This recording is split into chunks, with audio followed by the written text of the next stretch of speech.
Middle east के सुलगते माहौल के बीच जब पूरी दुनिया की सांसें अटकी हुई हैं, ठीक उसी वक्त इजराइल की धरती पर एक ऐसा नजारा दिखा जिसने बड़े बड़े देशों के पसीने छुड़ा दिए हैं। 25 फरवरी 2026 को भारत के प्रधानमंत्री नरेंद्र मोदी ने जब इजराइल की राजधानी में पूरे दमखम के साथ कदम रखा तो वहां मौजूद हर शख्स की आंखें आसमान की तरफ टिक गईं। आसमान से उतरती हुई एक ऐसी विशालकाय और फौलादी मशीन सामने आई जिसकी गड़गड़ाहट से ही दुश्मनों के हौसले पस्त हो जाते हैं।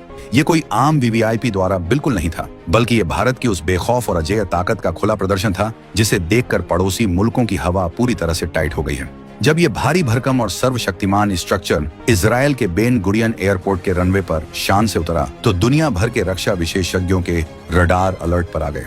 आखिर ये कौन सा उड़ता हुआ किला है जो बिना किसी खरोंच के आग उगलते युद्ध क्षेत्रों के बीच से बिल्कुल सुरक्षित गुजर सकता है? आखिर कैसे ये आसमान में ही दुश्मन के सबसे घातक हथियारों का पलक झपकते ही चूरन बना देने की ताकत रखता है? क्या है इस भीमकाय मशीन के अंदर जो इसे दुनिया का सबसे सुरक्षित कमांड सेंटर बनाता है? कैसे इसने पाकिस्तान और चीन के रडार सिस्टम को पूरी तरह से अंधा कर दिया है?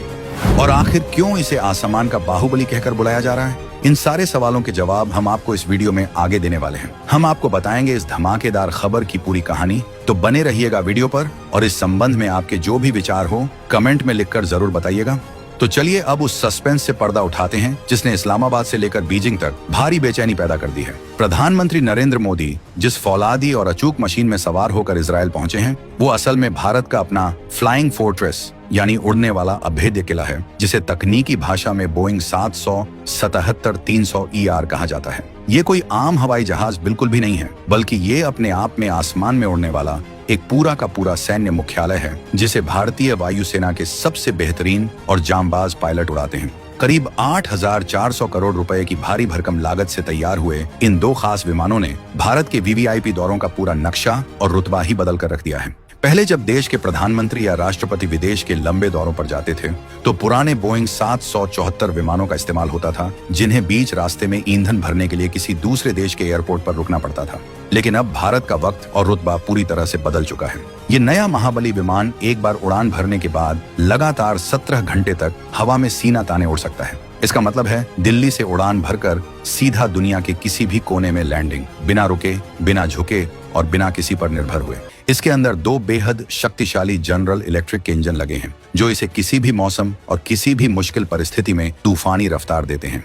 इजराइल का ये ऐतिहासिक दौरा ऐसे वक्त में हो रहा है जब पूरे मिडिल ईस्ट में हालात बेहद तनावपूर्ण बने हुए हैं। आसमान में कब कौन सी मिसाइल या ड्रोन उड़ता हुआ आ जाए कोई नहीं जानता, लेकिन भारत के इस उड़ते हुए किले ने साबित कर दिया है कि नई दिल्ली अब किसी भी खतरे से डरने वाली नहीं है। इस विमान का बाहरी ढांचा इतना मजबूत है कि ये बड़े से बड़े झटके और दबाव को आसानी से सह सकता है। इसके अंदर एक एडवांस मेडिकल रूम है जो किसी भी आधुनिक आईसीयू से कम नहीं है। साथ ही शानदार कॉन्फ्रेंस हॉल और पूरी तरह से सुरक्षित संचार प्रणाली भी मौजूद है। जब यह विमान आसमान में होता है तो ये सीधा प्रधानमंत्री कार्यालय की तरह ही काम करता है। जमीन पर बैठे कमांडरों और सेना के जनरलों से पल पल की जानकारी सीधे इस विमान के अंदर पहुंचती रहती है। दुनिया का बड़े से बड़ा हैकर भी इसके संचार नेटवर्क को भेदने में पूरी तरह से नाकाम साबित होता है। ये विमान सिर्फ भारत की शान नहीं है, बल्कि ये इस बात का जीता जागता सबूत है कि भारत अब दुनिया की उन टॉप महाशक्तियों की कतार में मजबूती से खड़ा है जो अपनी सुरक्षा और कूटनीति के लिए किसी भी हद तक जाने का दम रखती है। इस अचूक विमान की खासियतें सुनकर पाकिस्तान के रक्षा विशेषज्ञों के होश पूरी तरह से उड़े हुए हैं, क्योंकि वो अच्छी तरह जानते हैं कि भारत के इस हवाई किले को भेदना उनके बस की बात बिल्कुल नहीं है। अब बात करते हैं इस उड़ते हुए किले की उस सबसे मारक और खूंखार ताकत की जो दुश्मन की किसी भी मिसाइल का हवा में ही सेकंडों में चूरन बना देती है। आखिर क्यों इस विमान को आसमान का सबसे सुरक्षित कवच कहा जाता है? असल में इस विमान के अंदर जो रक्षा प्रणाली फिट की गई है उसे large aircraft infrared counter measure और सेल्फ प्रोटेक्शन सूट कहा जाता है। इसे बिल्कुल आसान और बोलचाल की भाषा में समझिए।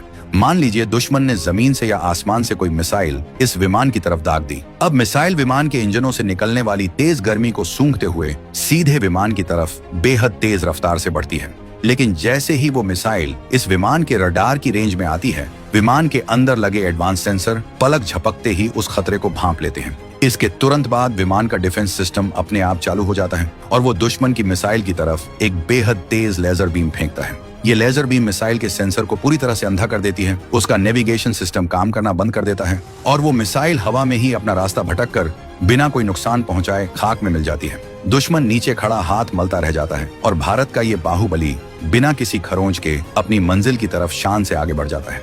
सिर्फ इतना ही नहीं, अगर कोई रडार गाइडेड मिसाइल दागी जाती है तो ये विमान हवा में चैफ यानी एल्यूमिनियम और धातु के छोटे छोटे टुकड़े बिखेर देता है। इससे दुश्मन के रडार स्क्रीन पर सैकड़ों नकली विमानों की तस्वीर बन जाती है। एक तरह का रडार भ्रम पैदा हो जाता है और मिसाइल असली विमान को पहचान ही नहीं पाती। इसके अलावा हीट सीकिंग मिसाइलों को चकमा देने के लिए ये विमान हवा में फ्लेयर्स यानी आग के बेहद गर्म गोले छोड़ता है, जिससे दुश्मन की मिसाइल बुरी तरह से भ्रमित होकर उन आग के गोलों की तरफ मुड़ जाती है और विमान पूरी तरह सुरक्षित बच निकलता है। इस लाजवाब तकनीक को हासिल करने के लिए भारत ने अमेरिका के साथ बाकायदा एक खास रक्षा समझौता किया था। आज पूरी दुनिया में सिर्फ अमेरिका के एयरफोर्स 1 और भारत के इस उड़ते हुए किले में ही इतनी तगड़ी और अचूक सुरक्षा प्रणाली मौजूद है। पाकिस्तान और चीन तो बहुत दूर की बात है, दुनिया के कई बड़े विकसित देशों के पास भी ऐसी अचूक तकनीक मौजूद नहीं है।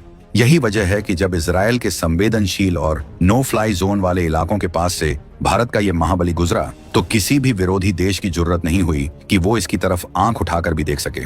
ये भारत की वो रक्षात्मक धमक है जो बिना कोई हथियार चलाए दुश्मन के हौसले पस्त कर देती है। इस विमान की खूबियां सिर्फ मिसाइलों को चकमा देने तक ही सीमित नहीं है, बल्कि इसके अंदर एक ऐसा डिजिटल और साइबर चक्रव्यूह बुना गया है जिसे भेदने का सपना दुनिया का कोई भी हैकर नहीं देख सकता। आसमान में उड़ते हुए इस विमान को आप भारत का एक चलता फिरता न्यूक्लियर कमांड सेंटर भी कह सकते हैं। प्रधानमंत्री मोदी जब इस विमान के अंदर होते हैं तो वो दुनिया की किसी भी जगह से किसी भी वक्त भारत के परमाणु हथियारों के कंट्रोल रूम से सीधा और बिल्कुल सुरक्षित संपर्क कर सकते हैं। इसके अंदर मिलिट्री ग्रेड के बेहद एडवांस एन्क्रिप्शन वाले सैटेलाइट कम्युनिकेशन सिस्टम लगे हुए हैं। इसका सीधा मतलब ये है कि विमान से होने वाली बातचीत, वीडियो कॉन्फ्रेंस या कोई भी गुप्त संदेश दुनिया की कोई भी खुफिया एजेंसी इंटरसेप्ट नहीं कर सकती। चीन जैसा देश जो साइबर जासूसी में खुद को बहुत बड़ा उस्ताद मानता है, उसके सबसे तेज सुपर कंप्यूटर भी इस विमान के सिग्नल को डिकोड करने में पूरी तरह फेल हो जाते हैं। इसके अंदर इलेक्ट्रॉनिक वॉरफेयर का ऐसा तगड़ा सिस्टम लगा है जो नीचे जमीन पर मौजूद दुश्मन के रडार को पूरी तरह से जाम कर सकता है, यानी दुश्मन की स्क्रीन पर यह विमान दिखाई ही नहीं देगा। जब यह विमान इजराइल की तरफ बढ़ रहा था तो रास्ते में कई देशों के एयर स्पेस आए। आमतौर पर जब कोई विमान किसी दूसरे देश के आसमान से गुजरता है तो नीचे बैठे एयर ट्रैफिक कंट्रोलर्स उसकी हर हलचल पर पैनी नजर रखते हैं, लेकिन भारत के इस एयर इंडिया 1 में ऐसा सिस्टम है जो किसी भी अनचाही घुसपैठ या जासूसी को पल भर में ब्लॉक कर देता है। विमान के पायलट और कमांडिंग ऑफिसर्स को सामने लगी स्क्रीन पर सैकड़ों किलोमीटर दूर तक का पूरा नक्शा और हर एक संभावित खतरा पहले ही नजर आ जाता है। अगर किसी विरोधी देश के लड़ाकू विमान ने इसकी तरफ बढ़ने की कोशिश भी की तो इसके वार्निंग सिस्टम तुरंत अलर्ट भेज देते हैं और विमान की सुरक्षा कर रहे फाइटर जेट्स तुरंत एक्शन में आ जाते हैं। इसके अंदर एक advance multi band frequency system लगा है जो रेडियो सिग्नल के कटने या जैम होने की स्थिति में तुरंत दूसरे सुरक्षित नेटवर्क पर शिफ्ट हो जाता है। ये एकदम उस तरह है जैसे आपके मोबाइल का नेटवर्क चला जाए तो वो खुद ब खुद सैटेलाइट से जुड़ जाए। इस बेजोड़ तकनीक के दम पर भारत ने ये साफ संदेश दे दिया है कि उसके टॉप लीडर्स अब आसमान में भी उतने ही सुरक्षित हैं जितने वो जमीन पर एक भारी सुरक्षा घेरे में होते हैं। मिडिल ईस्ट के उस इलाके में जहां हर दिन ड्रोन और रॉकेट हमले आम बात हो चुके हैं, वहां भारत के इस विमान का शान से उतरना कोई मामूली घटना बिल्कुल नहीं है। ये ग्लोबल मंच पर भारत के उस बढ़ते हुए रुतबे की सीधी घोषणा है जिसे अब कोई भी ताकत नजरअंदाज नहीं कर सकती। पाकिस्तान के टीवी चैनलों पर बैठे वो रक्षा विशेषज्ञ जो कल तक भारत की तरक्की का मजाक उड़ाते थे, आज इस बोइंग 777 की ताकत देखकर बगलें झांक रहे हैं। उन्हें अच्छी तरह पता है कि जिस देश का प्रधानमंत्री आसमान में ऐसे अजेय किले में सफर करता है, उस देश की सेना जमीन पर कितनी ज्यादा घातक और खतरनाक हो चुकी होगी। भारत ने इस कदम से ये पूरी तरह साबित कर दिया है कि वो अपनी सुरक्षा और कूटनीति में अब किसी से भी पीछे रहने वाला नहीं है। चाहे अत्याधुनिक हथियारों का निर्माण हो, सीमा की चाक चौबंद सुरक्षा हो या फिर आसमान की बादशाहत, हर जगह भारत का परचम अब पूरी शान और गुरूर से लहरा रहा है। इजराइल के प्रधानमंत्री के साथ मिलकर भारत जो नई रणनीतियां बना रहा है और जिस फौलादी विमान में बैठकर भारत का नेतृत्व वहां पहुंचा है, वो आने वाले समय में दुनिया के कई बड़े देशों के समीकरण बिगाड़ने वाला है। ये वो नया भारत है जो बिना कोई शोर मचाए अपने विरोधियों को उनकी ही भाषा में करारा जवाब देना बखूबी जानता है। इस उड़ते हुए किले ने पूरी दुनिया के सामने साफ कर दिया है कि भारत के पास तकनीक भी है, अदम्य ताकत भी है और उसे सही वक्त पर इस्तेमाल करने का जबरदस्त जज्बा भी। आपको क्या लगता है, क्या भारत का ये अभेद्य हवाई किला और मिडिल ईस्ट में भारत की ये शानदार एंट्री दुनिया के बाकी देशों के लिए एक कड़ा संदेश है? क्या पाकिस्तान और चीन भारत की इस तेज तकनीकी रफ्तार का कभी मुकाबला कर पाएंगे? अपनी बेबाक राय कमेंट्स में लिखकर जरूर बताइएगा।